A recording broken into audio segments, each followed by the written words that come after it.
I recall a time when the thrill of the unknown was found in the silent, breathless moments of clandestine exploration.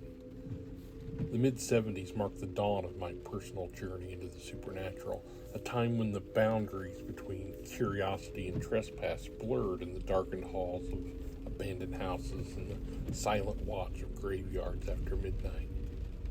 These were not grand expeditions sanctioned by authorities or guided by corporate interests. They were acts of defiance and discovery, born of a youthful hunger for the unseen. Back then, I was driven by a restless urge to confront the haunted, to step into the stories whispered on the wind. I would slide through unlocked windows into crumbling homes, and crawl beneath or over wrought iron fences to pass within the watchful gaze of ancient stones and forgotten cemeteries.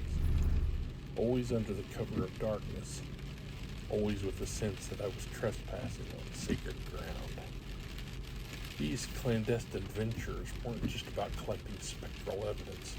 They were about understanding the thin places where the veil between worlds seemed to flutter. The thrill lay in the risk, the possibility of discovery, of being caught, and in the silent communion with entities I could sense but not always see. As I entered the 1980s, my adventures grew bolder. It still maintained the clandestine spirit that had marked my beginnings.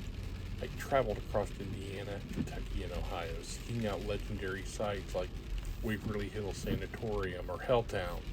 Each location held its own dark history and spectral secrets, waiting for the night's silence to be broken by my footsteps. I would slip in under the cover of darkness, relying on stealth and intuition, hoping to bear witness to the restless spirits lurking in the shadows. Other sites like Marty's Pub in Converse, the Hostess House in Marion, and Bobby Mackey's Music World in Wilder, Kentucky, presented another challenge. These places were open to the public, but less friendly to paranormal adventurers at the time. These places I would enter as a patron and hunt for spirits on the sly. These early investigations were fueled by a mixture of youthful bravado, curiosity, and a genuine desire to understand the unseen forces at play. They were acts of spiritual risk-taking, performed with a reverence born of awe and a healthy respect for the unknown.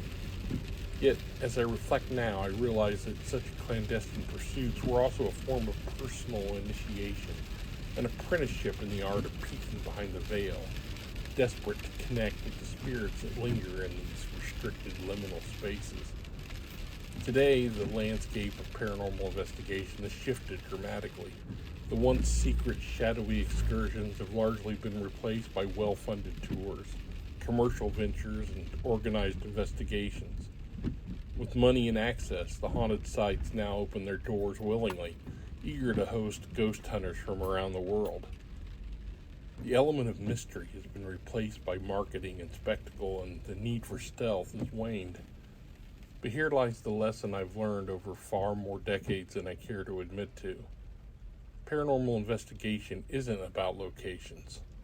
It's about intention, focus, and, most importantly, magic. Through the practice of intentional magic, the boundaries between the living and the dead can be shifted. Ghosts, spirits, god forms, and preternatural entities can be summoned or beckoned, not by brute force or trespass, but through the subtle art of invocation and resonance. When you understand how to channel your energy, establish your intent, and work within the unseen currents, spirits will come to you. In essence, the early days of paranormal adventuring taught me that exploration is as much about an inward journey as it is an outward one. The physical trespasses of youth gave way to a deeper understanding that the true key to encountering the supernatural lies in the complexity of magical will and spiritual alignment. The haunted places out there are but mirrors of the haunted places within, the battlegrounds of belief, intention, and resonance. So whether you find yourself sneaking into an abandoned hospital at midnight or sitting quietly in a dimly lit room with your mind focused and your heart open, remember, the spirits are waiting. All it takes is the right intention, a touch of magic, and the willingness to shut out the outside world. The early days of paranormal exploration were just the beginning. Now the real magic begins. And you understand that you are not merely seeking ghosts, you are learning to summon them.